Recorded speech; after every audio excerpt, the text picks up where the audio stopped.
첫 번째 언약에도 예배 규칙이 있었으며 또한 예배를 위해 사람이 만든 장소도 있었습니다.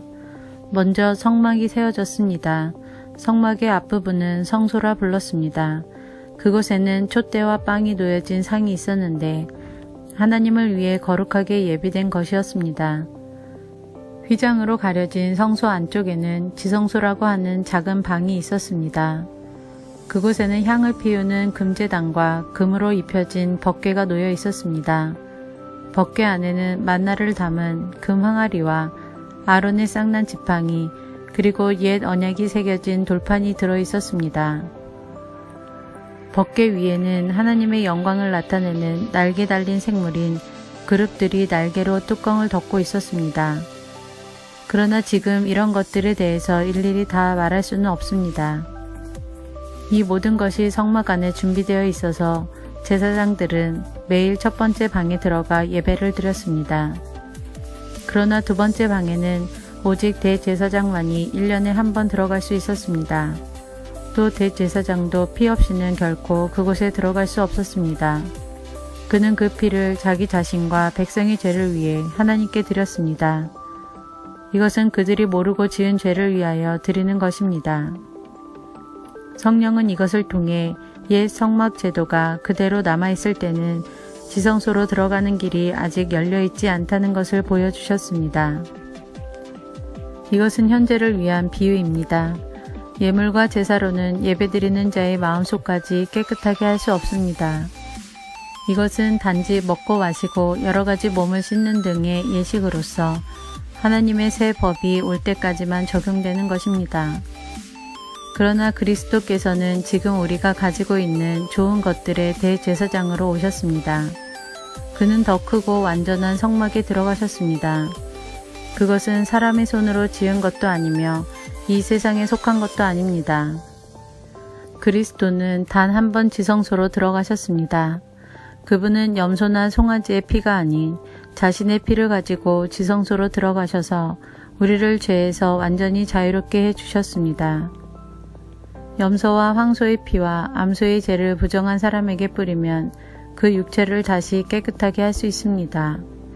그렇다면 영원하신 성령을 통해 하나님께 자기 자신을 완전한 제물로 드린 그리스도의 피는 어떻겠습니까? 그의 피는 죽음에 이르게 하는 행동에서 우리 마음을 깨끗하게 하고 살아계신 하나님을 섬기는 데 부족함이 없도록 할 것입니다. 그러므로 그리스도께서 새 언약의 중보자가 되셨습니다. 이제 하나님께 부르심을 받은 자들은 하나님께서 약속하신 영원한 복을 받을 수 있게 되었습니다. 옛 언약 아래에서 살던 사람들을 죄로부터 자유롭게 하기 위하여 그리스도께서 죽으셨기 때문에 사람들이 그 축복을 누릴 수 있게 된 것입니다.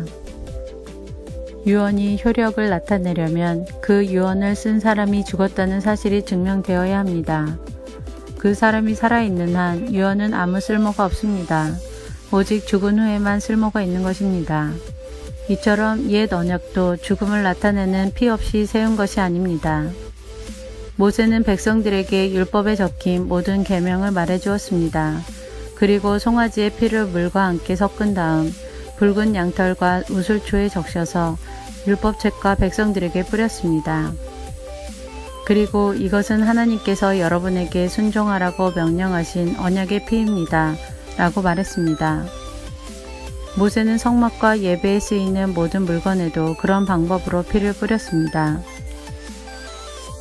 율법은 거의 모든 것이 피로써 깨끗해지며 피 흘림이 없으면 죄의 용서도 없다고 말합니다.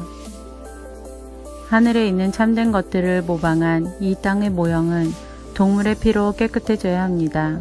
그러나 하늘에 있는 것들은 더 좋은 제물이 필요합니다. 그리스도께서는 사람이 지은 지성소에 들어가지 않으셨습니다. 그것은 참된 것의 모형일 뿐입니다. 그리스도께서는 하늘에 올라가시고 그곳에서 우리를 도우시려고 하나님 앞에 서신 것입니다. 대제사장은 1년에 한 번 자신의 피가 아닌 동물의 피를 가지고 지성소로 들어갑니다. 그렇다고 그리스도께서 자신을 제물로 드리기 위해 매번 하늘로 올라가신 것은 아닙니다. 만일 그래야 한다면 그리스도께서 세상이 창조되었을 때부터 고난을 자주 받으셔야 했을 것입니다. 그러나 그리스도께서는 단 한 번 오셔서 자신을 제물로 드림으로 모든 죄를 깨끗하게 하셨습니다. 사람들은 모두 한 번은 죽습니다. 죽은 후에는 심판이 우리를 기다립니다. 그렇기 때문에 그리스도께서는 자신의 몸을 한 번에 들여 많은 사람의 죄를 없애주신 것입니다. 그리스도께서는 다시 오실 것입니다.